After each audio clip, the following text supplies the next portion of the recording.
तो हेलो दोस्तों, स्वागत है आज की इस न्यू क्लास में। और आज की क्लास में हम लोग गणित के सेकंड चैप्टर के बारे में डिस्कस करेंगे। तो जो भी लोग यूपी डीएलएड फर्स्ट सेमेस्टर के लिए मैथ पढ़ना चाहते हैं वो इस क्लास से जुड़ सकते हैं। फर्स्ट क्लास हो चुकी है जो कि जिसमें मैंने पूरा फर्स्ट चैप्टर को कंप्लीट कर दिया है कॉन्सेप्ट के थ्रू। और जब चैप्टर कंप्लीट हो जाएंगे तो हम लोग क्वेश्चन प्रैक्टिस भी करेंगे बढ़िया से, क्योंकि हमारा जो टारगेट है वो है 25 में से 25 लाने की, है ना। ओके, बैक का कुछ बैक लगने के बारे में कुछ भी सोचना नहीं है आपको। चाहे आप मैथ पढ़े हो चाहे बिल्कुल भी नहीं पढ़े हो, तो बिल्कुल आपको सोचना नहीं है। आपको ये देखना है 25 में से 25 ही लाना है। और आ सकता है, बिल्कुल नॉर्मल है। जो चैप्टर आप 12 चैप्टर पढ़ोगे उसी में से जो भी चीजें पढ़ लोगे क्वेश्चन करने आ जाएगा, बस आपका हो जाएगा। बहुत नॉर्मल नॉर्मल बेसिक क्वेश्चन पूछता है, फर्स्ट सेमेस्टर है तो बेसिक ही पूछेगा, ठीक है। तो हम लोग स्टार्ट करेंगे आज की क्लास को शानदार तरीके से, बढ़िया से। और जो भी लोग फर्स्ट क्लास नहीं देखे पहले जाकर के फर्स्ट क्लास देखें, ताकि तभी ये क्लास समझ में आएगी, क्योंकि उसमें की जो टॉपिक्स है इसमें भी यूज होने वाले हैं। पूर्ण संख्या, प्राकृतिक संख्या सब यूज होगा, ठीक है। तो आज की क्लास का जो सेकंड चैप्टर है, और आप लोग को पता होगा कि जो सेकंड चैप्टर है हमारा वो है गुणा एवं भाग की संकल्पना। क्या है? संकल्पना, ठीक है, एवं संक्रियाएं हैं। देख लो, जरा समझना है। इसमें कुछ कंसेप्ट हम लोग डिस्कस करेंगे जो आपको थोड़े लेंदी लेंदी लग सकते हैं, लेकिन लेंदी होगा नहीं, बिल्कुल नहीं, आपको आराम से समझ में आ जाएगा, ठीक है। क्योंकि आप पता नहीं उसके बारे में नाम सुने हो या नहीं सुने हो। संबरक प्रगुण, वितरण प्रगुण, साहचर्य प्रगुण, इन सब के बारे में हम लोग पढ़ने वाले हैं। और क्वेश्चन कैसे पूछा जाएगा ये भी हम इस क्लास में डिस्कस करेंगे। घबराना नहीं है, सबसे पहले टॉपिक से स्टार्ट करेंगे और पूरा इस चैप्टर को कंप्लीट हम लोग करेंगे, ठीक है। तो स्टार्ट करें। सही तैयार हो आप सभी लोग? सच सच बता देना, एकदम बढ़िया से तैयार हो, मस्त तरीके से हम लोग पढ़ेंगे। ओके, बिल्कुल लोड नहीं लेना है दिमाग पे कि हम लोग गणित पढ़ रहे हैं। ओके, याद वाद कुछ नहीं करना है, बिल्कुल समझना है आराम से, ठीक है। चलो, तो फर्स्ट टॉपिक है हमारा। जो फर्स्ट टॉपिक हम लोग इस चैप्टर में पढ़ेंगे वो है क्रमागत संख्या। जरा सच सच बता दो कौन कौन ये क्रमागत संख्या पढ़ा है और किसको किसको पता है क्रमागत संख्या। देखो, ये रेड वाला जो मार्कर है थोड़ा सा अच्छे से नहीं चल रहा है। ओके, जंक लग गया, पता नहीं क्या हो गया इसको, ठीक है।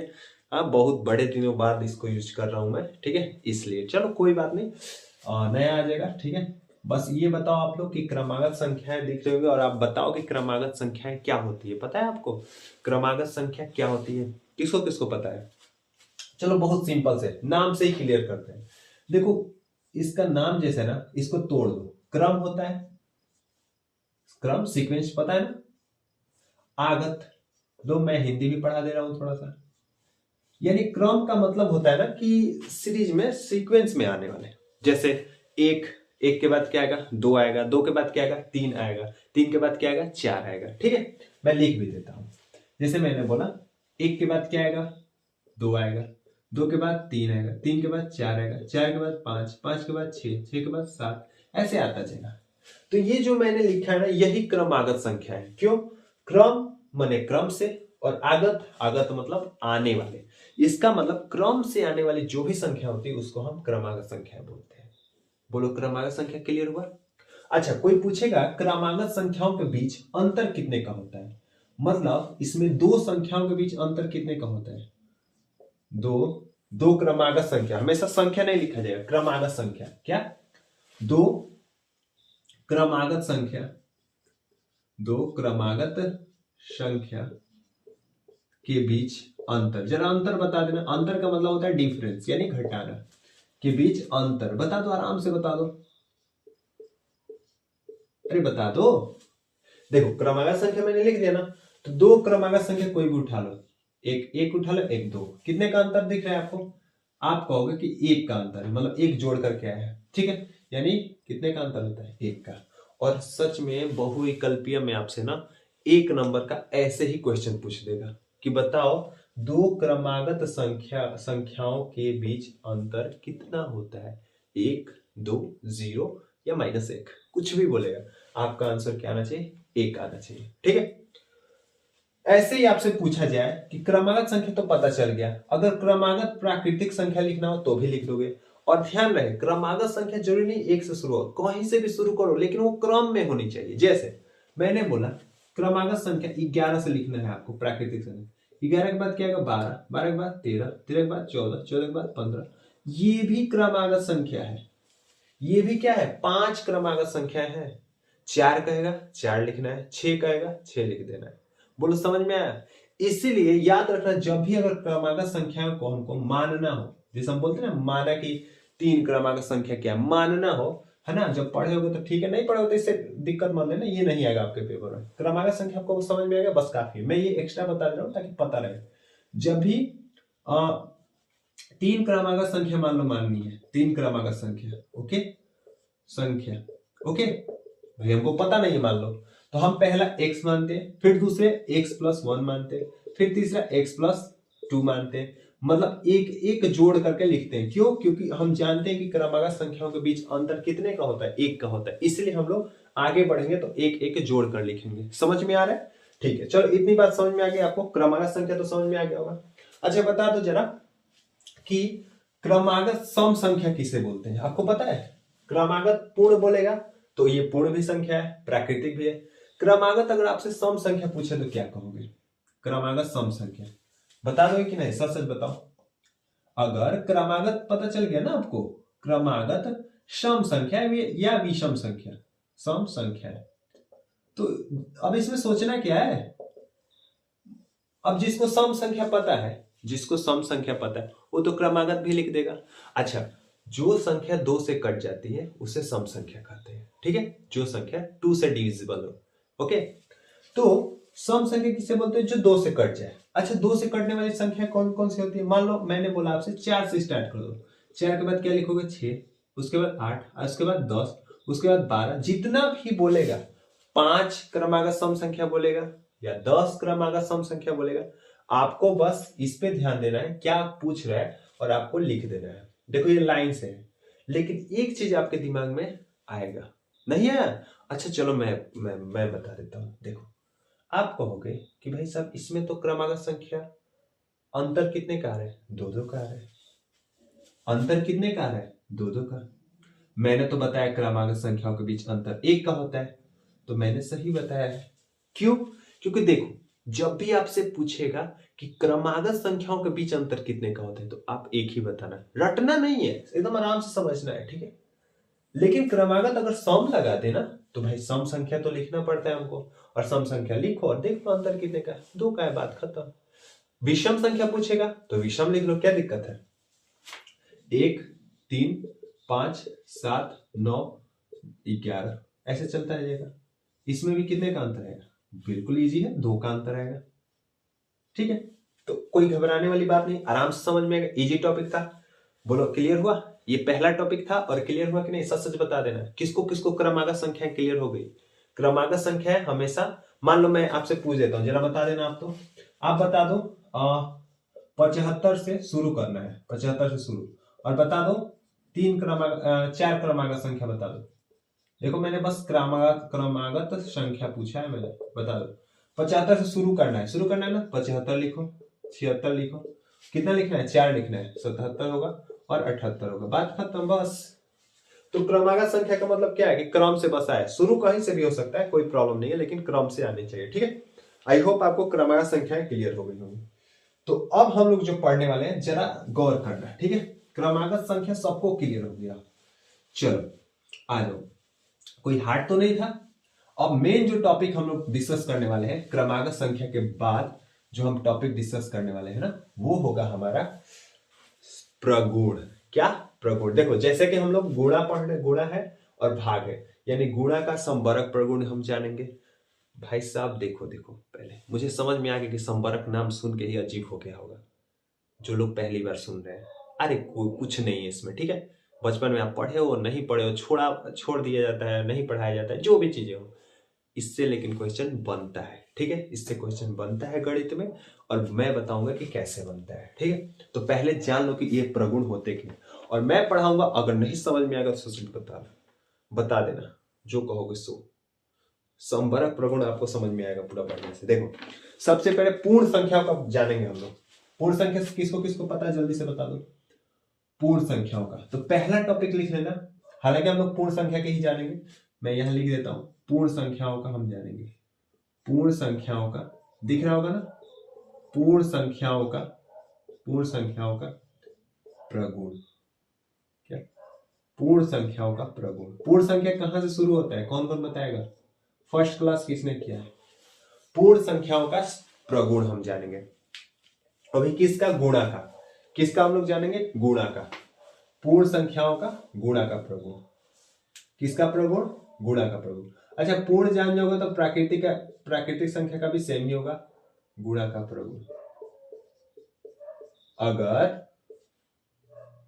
अगर पूर्ण संख्या जान जाओगे तो पूर्ण संख्या गुणा का प्रगुण जान जाओगे तो सबके प्रगुण आपको पता चल जाएंगे।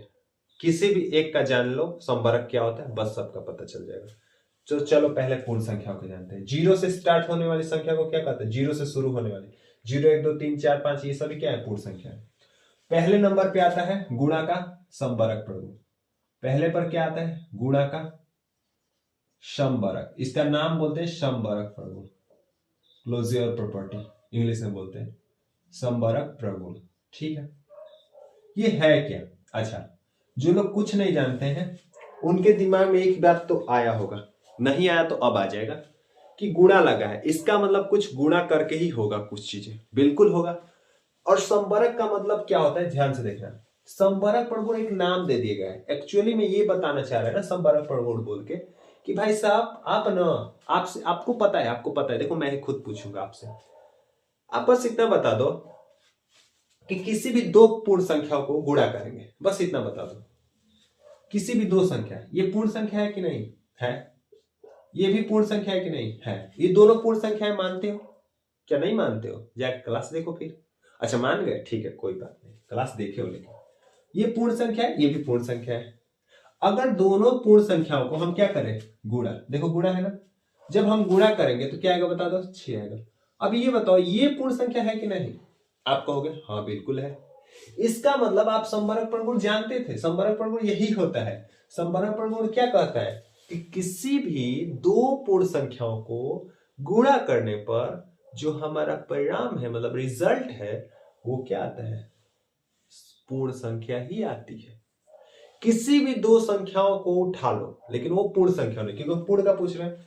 किसी भी दो पूर्ण संख्याओं का गुणनफल हमेशा पूर्ण संख्या होती है। ये पीडीएफ में ऐसा लिखा हुआ आपको मिलेगा, लेकिन आपको याद करना है? बिल्कुल नहीं, आपको तो बस समझ जाना है।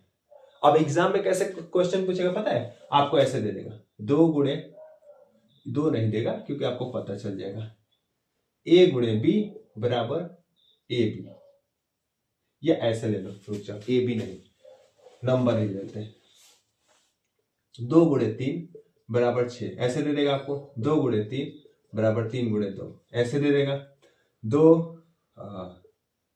गुणे 3 प्लस ऐसे 1 प्लस 2 एकम 2 और 2 बराबर 2 गुणे 1 प्लस 2 गुणे 2। अब देखो सबके आंसर 6 आएंगे। 2 3 6 2 3 सबके 3 ही ऑप्शन मैंने लिया है। अब आप खुद बताना कि मैं आपसे पूछ दूं कि गुणा का संबरक प्रगुण कौन सा है? सच सच बता देना। गुणा का संबरक प्रगुण किसे कहेंगे? बताओ। तो आपका आंसर आएगा कि ये, क्योंकि हम गुणा का संबरक प्रगुण में जो भी संख्या है उसको हम गुणा करके उसका परिणाम लिख देते हैं। सबके आंसर 6 आ रहे हैं, सबके आंसर पूर्ण संख्या ही आएगी, बट ये जो है ना, हम जहां रिजल्ट लिख देते हैं ऐसे करके एक लाइन में, वो गुणा का संबरक प्रगुण ही होता है। समझ में आया कि नहीं? यस और नो? समझ में आया? चलो, तो ये हो गया। अच्छा ये क्या है था? बी। देखो अभी ये भी आंसर दे दोगे तो गुणा का संबरक प्रगुण समझ में आ गया। तो इसको लिखना हो तो ऐसे लिख लेना, ए एक पूर्ण संख्या है, बी भी क्या है? पूर्ण संख्या। और जब हम इसको गुणा करेंगे तो ए बी आएगा, या फिर सी भी लिख सकते हो, कुछ भी, लेकिन मैंने ए और बी गुणा करेंगे तो ए बी ही आता है, इसलिए मैंने क्या लिख दिया? ए बी ही लिख दिया। जहां ये क्या है? ए पूर्ण संख्या है, बिल्कुल। बी भी क्या है? पूर्ण संख्या है, बिल्कुल सही है। और ये जो गुणा करने पर गुणनफल आया है ये भी पूर्ण संख्या ही आएगी। बस नोट में बिल्कुल ऐसे मिलेगा, बस आप समझो चीजों को। तो संबरक प्रगुण क्लियर हो गया। कितना आसान था, बहुत आसान था कि बस दो पूर्ण संख्या को गुणा करने पर गुणनफल पूर्ण संख्या आएगी, गुणा का संबरक हो गया। नेक्स्ट जो है हमारा गुणा का वितरण प्रगुण या क्रम विनिमय, पहले पढ़ लो। गुणा का क्रम विनिमय, विनिमय का मतलब होता है क्रम चेंज हो जाना, विनिमय। क्रम विनिमय का मतलब होता है विनिमय प्रगुण।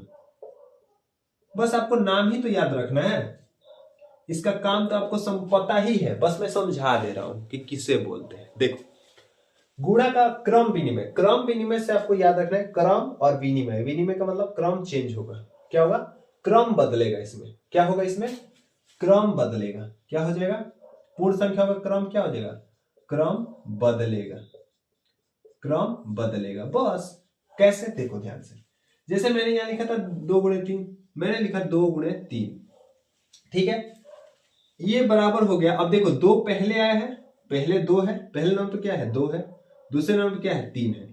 अब 3 को पहले कर दो और 2 को दूसरे स्थान पे कर दो। देखो पहले 2 है, उसके बाद 3, फिर 3 गुणे 2। क्या ये सही है, सच सच बताना, ये दोनों सही मैंने लिखा है? क्या इसका गुणा कराने पर जितना आएगा इसका गुणा कराने पर उतना ही आएगा? आपका जवाब आएगा बिल्कुल आएगा। यानी इसका भी गुणा कराने पर 6 आएगा और इसका भी गुणा कराने पर 6 आएगा। इसका मतलब यह है कि जब हम पूर्ण संख्याओं का अगर हम क्रम बदल दें, क्या कर दें, पूर्ण किसी भी 2 संख्या को हम गुणा कराते हैं, ठीक, और उसका जब हम क्रम बदल करके गुणा कराएंगे तो जो आंसर है हमारा हमेशा सेम आएगा। देख लो, 2 संख्या बदल के कर लो, किसी भी संख्या को ले लो। देखो मैंने बोला 5 इंटू 3 कितना आएगा 15, ठीक है। मैंने बोला 3 इंटू 5 कर लो ना, क्या दिक्कत है, 15 ही आएगा, कोई दिक्कत थोड़ी है। तो अगर जहां भी ऐसा दिखेगा इसको बोलेंगे गुणा का क्रम विनिमय, क्योंकि गुणा लगा हुआ है, क्रम विनिमय, क्रम चेंज हो रहा है। इसका मतलब इसको लिखना हो तो a गुणे b को हम b गुणे a लिख देंगे। इसका रिजल्ट भी लिख दे तो कोई प्रॉब्लम नहीं है, आपको घबराना मत, बस अगर ऐसा दिया हुआ है तो इसको हम बोलते हैं गुणा का क्रम विनिमय प्रगुण। तो ऐसे भी लिख के दे देगा आपको पेपर में, तो आप पढ़े होंगे तभी तो समझ में आएगा। चलो, तो अब इसमें से दूसरा वाला समझ में आ गया होगा कि क्या था, ये दूसरा वाला कौन सा था बता दो, क्रम विनिमय था।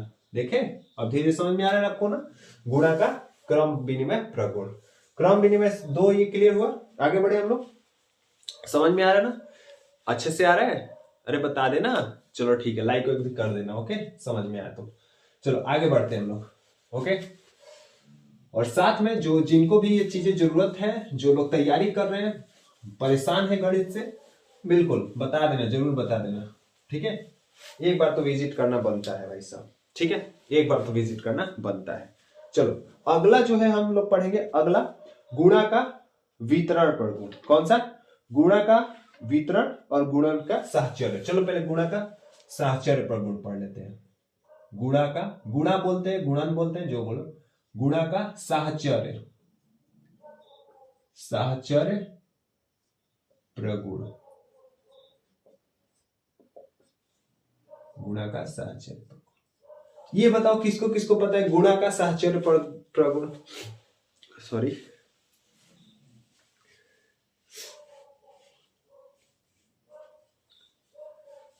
बताओ जल्दी से, ये किसको किसको पता है गुणा का साहचर्य प्रगुण, फास्ट बताना है आपको जल्दी। गुणा का साहचर्य प्रगुण, देखो गुणा का साहचर्य प्रगुण क्या कहता है, देखो भाई साहब, साहचर्य का मतलब होता है साथ चले, साथ, किसी को साथ में ले लो, मतलब इसमें हम शादी ब्याह करा देते हैं, क्या करा देते हैं, शादी ब्याह करा देते हैं। कैसे, देखो ध्यान से, मैं तो ऐसे ही पढ़ता हूं, जरा देखो इसको, साहचर्य प्रगुण किसको बोलेंगे, कोई भी 2 पूर्ण संख्या ले लिया हम, ठीक है सर, बिल्कुल सही है, और इन दोनों संख्याओं को हम गुणा कराते हैं, ठीक है। कोई तीसरी अलग संख्या ले ली, इसमें 3 संख्या आती है, ओके, ध्यान से सुनना मेरी बात को, कोई भी 2 संख्याओं का हम गुणा कराएं, बस देखना है आपको, और तीसरी संख्या से भी गुणा कराएं, इसका आंसर जरा बताना। तो आप कैसे करोगे, पहले आपको पता है कि पहले कोष्टक हल करते हैं, पता है ना कोष्टक हल करते हैं, तो पहले कोष्टक हल करोगे, तो आप क्या करोगे, 6 होगा, 2 3 6 होगा, ओके, चलो इधर मैं कर देता हूँ, 2 3 इसका नीचे कर देता हूँ, 2 3 6 होगा, ठीक है, इंटू 4 मतलब गुणे 4, और 6 होगा 24, ठीक है। तो इसका आंसर हमको मिला 24, ठीक है। इसमें 3 संख्या थी, पता है ना। अगर क्या हो कि अभी तो हम 2 और 3 का शादी करें, मतलब 2 और 3 को साथ में लिए, है ना, क्या हो 3 को इसके साथ लिख दे, देखो इसमें जगह किसी का बदलता नहीं है, जगह जो जहां है, फर्स्ट पे 2 है, सेकंड पे 3 है, थर्ड पे 4 है, तो वो वही रहेंगे, बस ब्रैकेट दूसरे के साथ जुड़ जाएगा, दूसरे के साथ ले लेगा, ये 3 इसके साथ हो जाएगा। कैसे, देखो यहां मैंने लिख दिया 2 गुणे 3 गुणे 4, बताना तो जरा। अभी 3 किसके साथ था भाई इसमें, इसके साथ। अब 3 किसके साथ हो गया, इसके साथ। इसलिए मैं बोलता हूं इसको शादी करा देना। कैसे भाई साहब, पहले तो 2 3 एक साथ थे, अब 3 4 एक साथ है ना।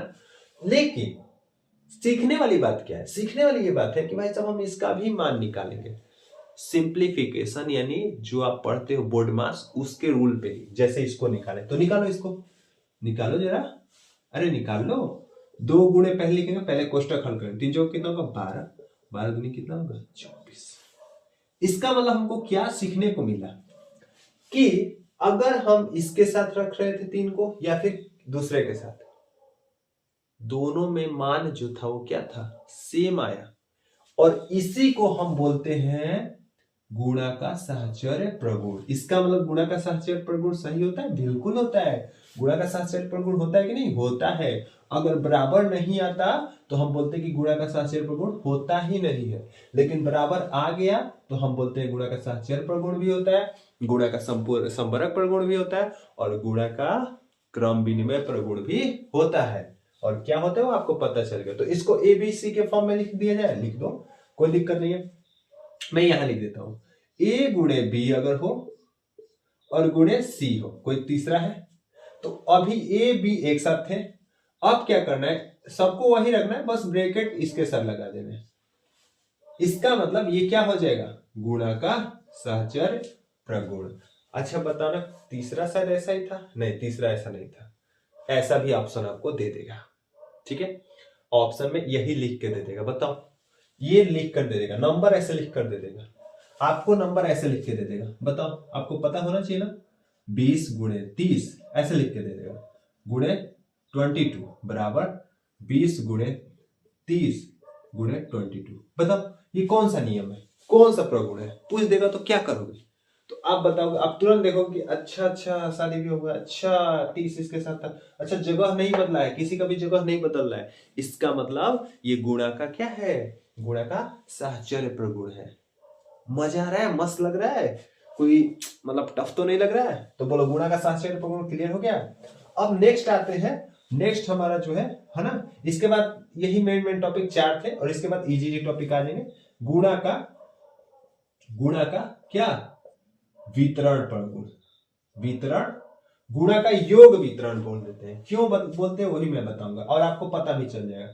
गुणा का योग वितरण, योग वितरण प्रगुण, शब्दों को समझो, शब्दों को बहुत जरूरी है, ठीक है, तभी चीजें समझ में आएंगी।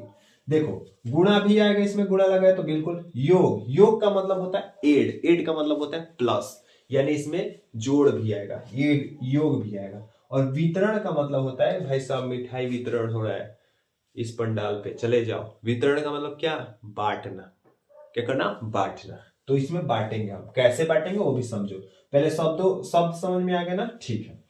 देखो होता क्या है इसमें, कोई भी अगर एक नंबर है 3 और गुणा लगा है, क्योंकि गुणा है, ठीक है, और ब्रैकेट में कोई दिया होगा 4 + 2, कुछ भी दे सकता है कोई भी, लेकिन इसी फॉर्म में देगा। तो गुणा का जो योग वितरण कहता है ना कि ये जो 3 है और अगर यहां गुणा लगा और कोष्ट में है, तो ये जो 3 है वो 4 से पहले गुणा होगा, फिर जो 3 है वो 2 से गुणा होगा, यही कहता है। और इस पे आपको क्वेश्चन करने को भी मिलेगा एग्जाम में, डायरेक्ट मिलेगा। मतलब इसी को ऐसे लिख के दे देगा, मान लो ऐसे लिख के दे दिया तो क्या करोगे। और एक और मतलब अति लघु या लघु तर्य में ऐसा बड़े, यहाँ पे बड़ी बड़ी संख्या रख करके आपको मान पूछ देगा, आप घबरा जाओगे, गुणा करोगे, ऐसा नहीं करना होगा। जैसे मैंने पूछा आपसे एक सवाल, मैंने पूछा आपसे, बस नॉर्मल सा सवाल है, बता देना। मैंने आपसे पूछा 125 गुणे, बस इतना बता देना, देखता हूं कौन कौन कर देता है। ओके 109, जल्दी से बता दो। 109, ठीक है, ठीक है, कर दो इसको। आप क्या करोगे, सबसे बताना आप क्या करोगे, इस 3 डिजिट का नंबर का इस 3 डिजिट के साथ गुणा कराओगे।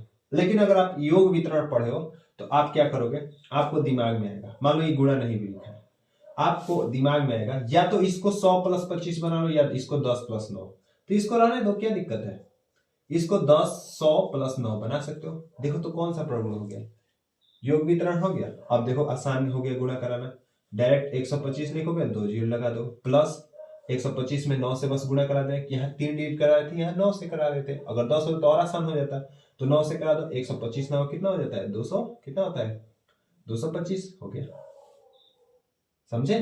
125 9 225, अच्छा अरे गड़बड़ हो गया, 125 8 है, 125 चलो 25 9 225 होता है, तो 5 कर लो, 5 9 5 45 4 और 9 दूनी 18 4 22 2 और 9 एकम 9 और 9 2 11 11 से 25। अब इसको जोड़ दो, बात खत्म। 25 हो गया और 5 1 6 हो गया और 2 1 3 हो गया। ठीक है, समझ में आया कि नहीं आया ना? कोई प्रॉब्लम नहीं है। अगर यहाँ 10 होता तो कुछ नहीं होता है, 10 बस लगा के मतलब क्या करते, 125 के आगे क्या लगा देते, जीरो लगा देते। ठीक है, कोई दिक्कत बता देना। तो ऐसे आपको करना पड़ेगा। ओके, बड़ी बड़ी संख्याएं दे देंगे तो आप करोगे ऐसे, बड़ी बड़ी संख्या वो खुद ही लिख करके दे देगा, ऐसे लिख करके दे देगा। एक और देता हूं आपको, देखना, ऐसे लिख करके दे देगा, आपसे खुद ही लिख देगा 620 इंटू, ऐसे लिख देगा ऐसे। अब आप क्या करोगे, आप पहले इसको जोड़ोगे ना, फिर इससे गुणा कराओगे। कितना टाइम लगेगा, बहुत लगेगा। लेकिन योग वितरण पढ़े हो तो आप इसको इससे पहले गुणा करा दोगे और फिर इसको इससे फिर जोड़ दोगे, बात खत्म हो जाएगा। क्योंकि इसका गुणा कराना आसान है, 4 से इसमें करा दो, 3 जीरो लग जाएगा। ठीक है, तो ऐसे ही करना पड़ेगा आपको। ओके, बोलेगा उसमें, अगर अति लघु लघुतर या तो सब हम लोग क्वेश्चन भी करेंगे, घबराने की जरूरत नहीं है बिल्कुल। ठीक है, चलो तो ये समझ में आ गया कि योग वितरण क्या होता है, कि ये 3 इसके साथ रहता है, ऐसे करके देगा, एकदम ऐसे फॉर्म में लिख देगा कोई भी संख्या, और पूछेगा कि बता दो ये कौन सा फॉर्म है, मतलब कौन सा प्रगुण है, एकदम ऐसे ही लिख देगा। बस संख्या बदल सकती है लेकिन ऐसे ही लिख देगा। आपसे पूछेगा कि कौन सा फॉर्म है, आप क्या बताओगे, गुणा का योग वितरण प्रगुण, या वितरण प्रगुण भी लिखेगा, कोई प्रॉब्लम नहीं है। तो इसको हम ए और बी के फॉर्म में कैसे लिखेंगे, क्योंकि सबको लिख रहे हैं, यहां भी हमने लिखा था। तो इसको कैसे लिखेंगे, अगर ए का गुणा बी प्लस सी से करोगे तो इसको हम ए का गुणा पहले बी से करेंगे, फिर प्लस लगाएंगे क्योंकि प्लस है, और ए का गुणा सी से। ये दोनों की मान जो है दोनों का बराबर आएगा, और ऐसा कहीं भी आप देखोगे तो लगाओगे हमेशा गुणा का योग वितरण प्रगुण। आई होप आपको चारों टॉपिक अच्छे से क्लियर हुए होंगे, कहीं जाना नहीं है, बिल्कुल आसान तरीके से सब कुछ। अभी आगे के टॉपिक भी हम समझेंगे, तो बिल्कुल बने रहना है। ओके, नेक्स्ट हम लोग स्टार्ट करते हैं, और नेक्स्ट हम लोग का है, ये चीजें समझ में आ गई तो हम लोग नेक्स्ट स्टार्ट करेंगे। अब कुछ नहीं है इसके आगे, ये मेन टॉपिक बड़े बड़े थे इसके, इस चैप्टर के। ओके, और इसके जब हम क्वेश्चन करेंगे तो आपको समझ में आएगा कि आप पढ़े क्या हो। आपको लग रहा होगा अभी कि भाई साहब ये कितना बोरिंग चीज है यार, क्या हम लोग पढ़ रहे हैं, लेकिन जब आपके इस क्वेश्चन सामने आएगा और क्वेश्चन करोगे तो आपको बहुत मजा आने वाला है कि हाँ कुछ तो पढ़े हो, मस्त जबरदस्त। चलो सबसे पहले आप नॉर्मल चीजें देख लेते हैं भाई साहब। अच्छा, इसको मिटा देते हैं, हालांकि चलो कोई दिक्कत नहीं, ये है रहेगा तो कोई दिक्कत नहीं है, लेकिन बस आप बता दो, आपसे मैं पूछ देता हूँ, बस आप बता दो कि किसी भी संख्या को, पूर्ण संख्या हो चाहे दुनिया की कोई भी संख्या हो, किसी भी संख्या को बस बता दो जीरो से, शून्य से गुणा कराते हैं तो क्या आता है, बस इतना बता दो। जीरो से गुणा, जीरो से गुणा, बस इतना बता दो, क्योंकि पूछ देता है, बहुत मतलब कॉमन चीज पूछ देगा, ऐसे पूछ देगा, पता है कैसे, देखो ऐसे, इसको थोड़ा मैं अच्छे से लिख देता हूँ। ठीक है, ना तो कैसा लिखा जा रहा है समझ ही नहीं आ रहा है, चलो ठीक है, जीरो से गुणा, ठंडी का दिन है, लिखा नहीं जा रहा अच्छे से, ठीक है भाई साहब, तो थोड़ा एडजस्ट कर लेना। देखो जीरो से गुणा मतलब क्या, जीरो से किसी भी संख्या को जब हम गुणा करते हैं तो क्या, भाई साहब कुछ लोग हैं देखो कह रहे हैं कि आ जाएगा, हमको पता है, हमको पता है, अरे ऐसे नहीं देगा, पता है आपको कैसे देगा, ऐसे देगा, देखो ऐसे दे देगा, ऐसे करेगा है ना, और ऐसे कर देगा, और मन करेगा तो और 2 4 जोड़ देगा। आप क्या करोगे, अब बैठ करके कोई कितने लोग ये देख करके सोचेंगे भाई साहब ये क्या है, ये कैसे निकलेगा, हम तो सीखे हैं जीरो से गुणा। तो देखो दुनिया की कोई भी संख्या हो, कोई भी संख्या चाहे कोई भी चीज हो, ए हो बी हो चर हो अचर हो, अब चर अचर क्या है आगे क्लास में डिस्कस करेंगे, बट अभी जा रहा हूं, जीरो से किसी भी संख्या में किसी भी चीज में गुणा कराते हैं तो मान पूरा वो जीरो बना देता है। इसका मतलब आपने एक चीज देखा कि सब जीरो गुणा, मतलब एक टर्म है, एक पद है, गुणा जीरो का हुआ है, और ये भी एक पद है गुणा जीरो से, आपका आंसर जीरो ही आएगा, बात खत्म। आपको कुछ सोचने की जरूरत है नहीं इसका मान क्या होगा, आपको बहुत सिंपल पूछ देगा, ऐसे पूछेगा, जरा बता दो जीरो गुणे ऐसे पूछेगा 0 गुणे a का पावर 2277। बताओ, अब सोचो कि इसका मान क्या होता। अगर 0 गुणे 1 पूछेगा तो बहुत आसान है, 0। 0 गुणे 10 पूछेगा बहुत आसान है, 0। 0 गुणे 225 पूछेगा कोई दिक्कत नहीं, 0। ये पूछ देगा तो कि भाई ये लगा है तो कुछ और तो नहीं हो जाएगा, नहीं, 0 ही लिखना है, कॉन्फिडेंस रखना है और 0 ही रखना है। इसका मतलब 0 से किसी भी चीज में हम गुणा कराएंगे तो 0 ही आएगा। बताओ क्लियर हुआ 0 से गुणा?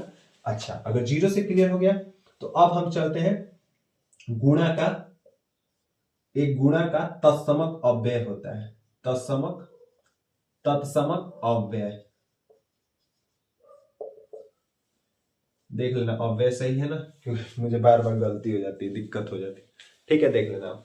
गुणा का तत्समक अव्यय क्या होता है? ये डायरेक्ट आपसे एक लाइन में क्वेश्चन पूछेगा कि गुणा का तत्समक अव्यय क्या होगा। ऑप्शन दे देगा 1, 0, 2, -1। नॉर्मल पूछ देगा गुणा का तत्समक अव्यय बता दो, क्या करोगे? तो देखो पहले ये जान लो कि गुणा का तत्समक अव्यय क्या होता है। देखो यहां गुणा पूछ रहे हैं ना, इसका मतलब गुणा का होगा, यानी गुणा कराने से हमें क्या मिले? तत्समक अव्यय। तत्समक अव्यय का मतलब होगा, उसे बोलेंगे ऐसा अव्यय का मतलब कुछ नहीं, एक संख्या है। अव्यय का मतलब क्या है? अव्यय की मतलब एक संख्या है। क्या है? एक संख्या। उसको ही तत्समक यानी आइडेंटिटी बोल देते हैं। ठीक है, हाँ, एलिमेंट। तो संख्या है, कौन सी संख्या? अब मैं आपको बता रहा हूं, जरा ध्यान सुनना। ऐसी कौन सी संख्या है, बस आप बताना, ऐसी कौन सी संख्या है जिसमें किसी भी संख्या से हम गुणा कराएं तो हमें वो संख्या ही प्राप्त होती है, वही संख्या प्राप्त होती है। जैसे यहां पे कौन सी संख्या आनी चाहिए जिसमें हम 20 से गुणा करें तो 20 ही आए।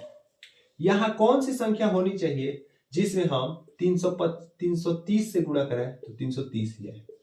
ऐसी कौन सी संख्या होनी चाहिए जिसमें हम a से गुणा करें तो a ही आए। ऐसी कौन सी संख्या होनी चाहिए जिसमें हम n से गुणा करें तो n ही आए। ऐसी कौन सी संख्या होनी चाहिए जिसमें हम 125 से गुणा करें तो 125 आए। इसका मतलब आप वो संख्या बता दो कि जिसमें से कोई किसी भी संख्या को हम गुणा कराते हैं, ओके, किसी भी संख्या को, तो स्वयं वह संख्या ही आ जाती है, स्वयं वह संख्या ही आ जाती है। तो आपका आंसर आएगा एक। एक छोटा छोटा बच्चा भी बता दे, एक। इसका मतलब गुणा का तत्समक अव्यय जो होता है कौन होता है भाई साहब? एक। बात खत्म। यानी एक ऐसी संख्या है, क्योंकि गुणा का पूछा है। अच्छा, यहाँ योग पूछा होता तो कुछ और हो जाएगा आंसर, बाद में हम डिस्कस करेंगे। गुणा का तत्समक अव्यय, तो गुणा कराने पर हमें वही संख्या आनी चाहिए। तो एक, यानी एक क्या होगा? गुणा का तत्समक अव्यय है। बताओ क्लियर हो गया? मस्त लगा कि नहीं? सच सच बताना, अच्छा लगा कि नहीं समझ के? आपका वितरण प्रगुण हो गया। अच्छा, एक प्रगुण और छूट गया है, वो भी आसान है, ज्यादा दिक्कत नहीं होगा, है ना? देखो, इसलिए मैं नोट्स बना लेता हूं ताकि टॉपिक ना छूटे। ओके, टॉपिक छूटे ना। ओके, बैटरी लो होने की वजह से थोड़ी सी दिक्कत आ गई, मोबाइल ही बंद हो गया पूरा। ठीक है, जिसकी वजह से क्लास कट गया बीच में ही। तो हम लोग पढ़ रहे थे यहाँ से, अब हमारा लास्ट टॉपिक है। ओके, बहुत आराम से हम लोग देख रहे थे इसको कि गुणा का घटाने पर प्रगुण हम लोग देख रहे थे। ठीक है, तो इसको मैं बता देता हूं अच्छे से कि गुणा का घटाने पर प्रगुण क्या होता है। आपको पता होगा, मैंने अभी जस्ट पहले कुछ टाइम पहले बताया मैंने कि आपको गुणा का योग पर वितरण प्रगुण, मैंने बताया ना, वितरण प्रगुण। यहां लिख लेना, घटाने पर वितरण प्रगुण। क्या बताया मैंने? वितरण प्रगुण। वितरण का मतलब बांटना है ना, बांटना। हाँ, अब मैं क्यों बांटना बार बार ये नाम ले रहा हूं, क्योंकि देखो, जैसे मान लो आप कोई भी नंबर है 2 और इसमें मान लो आप 4 - 3 करोगे ना, क्योंकि घटाने पर तो यह माइनस होता है, योग पर होता तो यह प्लस होता। तो मैंने बताया था आपसे उसमें कि पहले 2 का 4 से करेंगे गुणा, फिर 2 का 3 से, यानी बीच में माइनस लगाएंगे। तो क्या करेंगे, 2 का पहले 4 से आप गुणा करो, फिर -2 का ही गुणा 3 से। तो वितरण हो रहा है ना, देखो 2 का वितरण 4 के साथ भी हो रहा है, हम 2 को 4 में भी दे रहे हैं और 2 को 3 को भी दे रहे हैं ना। तो इसीलिए मैंने बोला कि वितरण मतलब बांटना। ठीक है, तो इसका जब गुणा कराओगे तो इसका आंसर कितना आएगा? 8 - 6 = 2। और इधर से भी 4 में से 3 जाएगा 1, और 1 × 2 2 ही आएगा, जिस भी तरह से करोगे। तो इसी को हम बोलते हैं, इसी को भी बोलते हैं, अगर संख्या लिख करके देगा और संख्या लिख करके क्या, संख्या कुछ भी लिख दे, कितना भी बड़ा संख्या लिख दे, 2 अंक का 3 अंक का, बस आपको ये देखना है कि अगर इस तरह से है तो हम बोलेंगे गुणा का घटाने पर वितरण पर गुण। ठीक है, तो एक ए बी सी के फॉर्म में मैं लिख दूं, यहां देखो ए का गुणा अगर बी माइनस सी से करोगे तो जो ए है वो बी से भी गुणा होगा और ए है जो वो सी से गुणा होगा। अगर यहाँ माइनस है तो यहाँ माइनस लगेगा, प्लस होगा तो प्लस लगाएंगे और फिर हम हल कर देंगे आगे चल के। ठीक है, बट अगर ऐसा दिया हुआ है तो कौन सा प्रगुण, मान लो आपसे पूछ दे कौन सा प्रगुण है तो आप बताओगे गुणा का घटाने पर वितरण पर गुण। तो यहाँ पर आपका सारा टॉपिक क्लियर हो जाता है। ओके, हालांकि क्लियर तो मैंने कर दिया था लेकिन वीडियो बीच में ही बंद हो गया था, मुझे पता ही नहीं था। ठीक है, तो इस वजह से दिक्कत हो गई।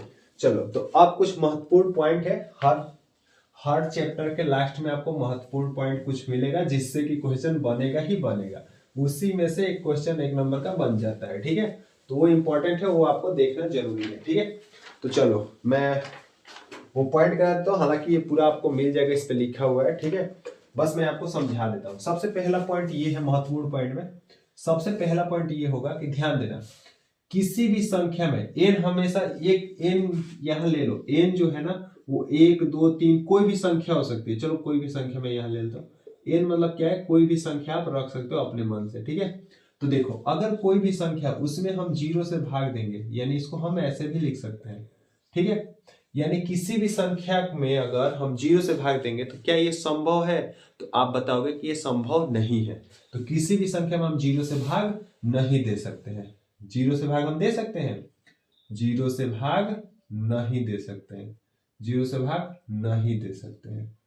सही है ना, नहीं दे सकते हैं। आपको याद है मैंने पहली क्लास में आपको रेशनल नंबर यानी परिमेय संख्या मैंने बताया था। परिमेय संख्या में मैंने बताया था कि अगर कोई संख्या p बाई क्यू के रूप में है और q is not equal to 0 होना चाहिए, p बाई क्यू के रूप में हो और q बराबर 0 ना हो, यानी नीचे कभी भी 0 नहीं आ सकता है, इसलिए कभी भी हम किसी भी संख्या में हम 0 से भाग नहीं दे सकते। याद रखना इस बात को। दूसरा नंबर का पॉइंट है कि किसी भी संख्या में अगर हम 1 से भाग देते हैं, क्या किसी भी संख्या में अगर हम 1 से भाग देते हैं तो हमें वही संख्या मिलती है। समझे कि नहीं, किसी संख्या में हम 1 से भाग, जैसे मान लो 5 में 1 से भाग दोगे तो आपको 5 ही मिलेगा। समझ में आया, तो किसी भी संख्या में 1 से भाग देते हैं तो हमें वही संख्या मिलती है। तो आपको पता होगा मैंने अभी गुणा का तत्समक अव्यय पढ़ाया था, यानी किसी भी संख्या में किसी भी 1 से किसी भी संख्या में हम गुणा करते हैं तो वही संख्या हमको मिल जाती है। तो 1 जो था गुणा का तत्समक अव्यय था। तीसरा नंबर, किसी भी संख्या में या किसी, इसका उल्टा, पहले वाले का उल्टा, कि 0 में अगर हम किसी भी संख्या से भाग देंगे तो हमेशा आंसर 0 आएगा। याद रखना दोनों में अंतर है, इन दोनों में अंतर है, ये तो पॉसिबल ही नहीं है, ये वाला पॉसिबल है और 0 आंसर देगा। इसका मतलब किसी भी संख्या में हम 0 से भाग देंगे। क्यों, देकर देख लो, देखो 0 से भाग दो 5 में, दे सकते हैं क्या, नहीं दे सकते भाई, बिल्कुल नहीं दे सकते। लेकिन 0 में 5 से भाग दे दो तो 5 का टेबल 0 है ना, 0 कट गया, बात खत्म। यानी ये पॉसिबल है, ये पॉसिबल नहीं है, याद रखना हमेशा। ठीक है, चौथा नंबर का पॉइंट है कि अगर किसी संख्या में हम स्वयं उसी संख्या से हम भाग देते हैं तो हमारा आंसर 1 आता है हमेशा, भागफल। देखो यहां जो आता है ना वो भागफल होता है, क्या होता है, भागफल होता है। अभी एक मैं सूत्र लिखवाऊंगा, याद हो जाएगा, ये सभी भागफल है। ठीक है, तो हमेशा क्या आएगा, 1 आएगा। किसी संख्या में उसी संख्या से जब हम भाग देंगे तो आंसर हमेशा 1 आएगा।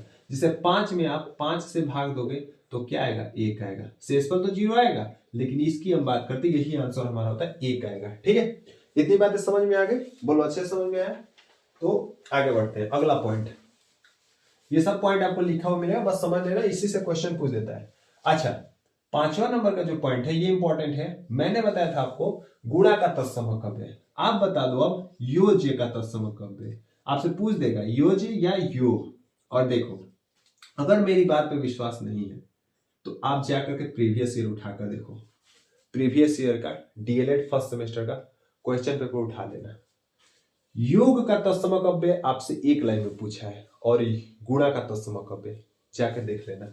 योग का तत्समक अव्यय, योग का तत्समक बता दो आप अपने मन से। तत्समक अव्यय तो मैंने बता दिया ना, तत्समक अव्यय, तो योग का पूछ रहा है इसमें, बता दो मतलब ऐसी संख्या कौन सी होगी जिसमें हम कोई संख्या जोड़े तो वही संख्या मिले। जैसे यहाँ पे कौन सी संख्या है जिसमें हम n जोड़ेंगे, n माने कोई भी संख्या, ओके, तो हमें n ही मिलेगा।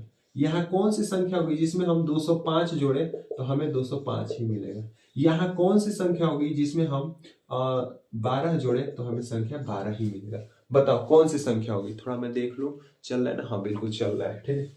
चलो मैंने आगे शीशा लगा दिया, देखो तो 12, ठीक है। तो कौन सी संख्या होगी जल्दी से बता देना। यहाँ 0 होगा, क्या होगा? 0, ओके।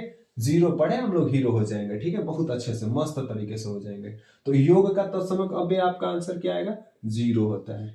तो कंफ्यूज मत होना, अगर गुणा का तत्समक अव्यय पूछेगा तो 1, योज्य का तत्समक अव्यय पूछेगा 0। बस आपका डिफिनीशन मतलब आपको समझ में आना चाहिए कि तत्समक अव्यय होता क्या है। मतलब किसी संख्या से उसी में जो भी करो गुणा या जोड़ तो वही संख्या आ जाए, ठीक है, ओके। तो ये नेक्स्ट पॉइंट होगा। अब लास्ट है एक फॉर्मूला। नेक्स्ट क्या है? फॉर्मूला, यानी एक फॉर्मूला लिख लेना आप लोग, भाज्य बराबर। लिख लेना जरूरी है क्योंकि मैं क्वेश्चन में समझा दूंगा इसको, लेकिन आप लिख लेना भाज्य बराबर। अगर आपको भाज्य निकालना है तो इसका फॉर्मूला होता है भाजक गुणे भागफल, भाजक गुणे भागफल और प्लस शेषफल, प्लस शेषफल। शेषफल हमेशा जोड़ा जाता है, ठीक है। अब आपको दिमाग में होगी भाज्य क्या है, भाजक क्या है, भागफल क्या है, शेषफल क्या है। बहुत आराम से आपको मैं समझा देता हूँ। आप छोटे पे बचपन में डिवाइड देना सीखो तो समझ जाओगे। देखो, नहीं तो अभी समझ लो क्या दिक्कत है। मैंने यहाँ 9 लिखा और इसमें मैंने 2 से भाग लिया, दे दो, 2 चौका 8, 1, ये भाग हमारा कंप्लीट हो गया। चलो कंप्लीट हो गया नहीं इतना। अब देखो, जिससे हम भाग दे रहे हैं यानी 2 से, यहां कोई भी संख्या होगा ना जिससे भी हम भाग देते हैं उसको हम बोलते हैं भाजक यानी डिवाइजर, ठीक है, समझा? जो आता है हमारा वो रिमाइंडर यानी शेषफल होता है। यहां नीचे जो भी आएगा वो शेषफल होगा। 0 भी आ जाएगा, कट जाएगा तो शेषफल 0 भी हो सकता है। और ये यहां जो आता है वो भागफल होता है। क्या होता है? भागफल। जितने बार में जो हमारा भाग है, जितने बार में जाता है वो भागफल होता है। और जिसमें हम भाग देते हैं, 9 में भाग दिए ना, इसको हम बोलते हैं भाज्य। आप लोग ऐसे ही एकदम बना लेना, ऐसे ही लिख करके, आपको कुछ भी रटने की जरूरत नहीं पड़ेगी, ठीक है। ऐसे ही बना लेना आप लोग कि भागफल यहां वाला, भाजक, यहां भाजक का मतलब जिससे हम भाग देते हैं, जिसमें भाग देते हैं वो भाज्य होता है, जो नीचे बचता है शेषफल, और यहाँ भागफल। अच्छा एक बात और बताओ, ये सवाल कैसे पूछेगा? बहुत सिंपल है। आपसे पूछेगा कि भागफल 4 है, भाजक 2 है, शेषफल 1 है, भाज्य कितना होगा? भाज्य कितना होगा? तो कुछ नहीं करना है, भाजक गुणे भागफल यानी 2 का गुणा 4 से। मैं जब प्रैक्टिस कराऊंगा तो समझाऊंगा, ठीक है, आराम से यहां देख लो बस। 2 चौका 8 और 8 होगा और 1 जोड़ेंगे, शेषफल 1 है तो 1 जोड़े 9। तो देखो हमको ये पता नहीं था, लेकिन हमको इस सूत्र से हमको यहाँ पता चले कि यहाँ 9 ही होगा, ठीक है, समझ में आया? तो यहां पर आपका सब कुछ क्लियर होता है, ओके। अब कुछ बचा हुआ नहीं है, मैं देख लेता हूं थोड़ा। अच्छा ठीक है, सब हो गया है, ओके, ठीक है। तो आगे बढ़ते हैं, ओके। तो ये आपको नोट्स मिल जाएगा और आज की क्लास को यहीं पे एंड करते हैं। आई होप आपको क्लास में सब कुछ अच्छे से समझ में आया होगा। फिर भी कोई डाउट रहा होगा, कोई भी चीजें समझी ना होगी या कुछ दिक्कत हुई, कमेंट सेक्शन में जरूर बताना। और हंसते रहो, मुस्कुराते रहो, ऐसे ही आसान तरीके से हम 12 के 12 चैप्टर कर देंगे। आज हमारा 2 क्लास कंप्लीट हो गया। अब हम अगली क्लास में 3rd चैप्टर को देखेंगे और वो भी खूब बढ़िया तरीके से, शानदार तरीके से देखेंगे। और उसके बाद हम लोग क्वेश्चन प्रैक्टिस तो करेंगे ही मस्त तरीके से। तो आज की क्लास को यहीं पे एंड करते हैं, मिलते हैं अगली क्लास में। और जुड़ने के लिए, लास्ट तक जुड़ने के लिए बहुत बहुत धन्यवाद। और जो भी जिनको भी इन क्लास की जरूरत है उन तक शेयर भी कर दो, लाइक कर दो। अगर क्लास पसंद आए तो लाइक जरूर कर दो, ओके। तो आज की क्लास को यहीं पे एंड करते हैं। हंसते रहो, मुस्कुराते रहो। जय Hind, wish you all the best.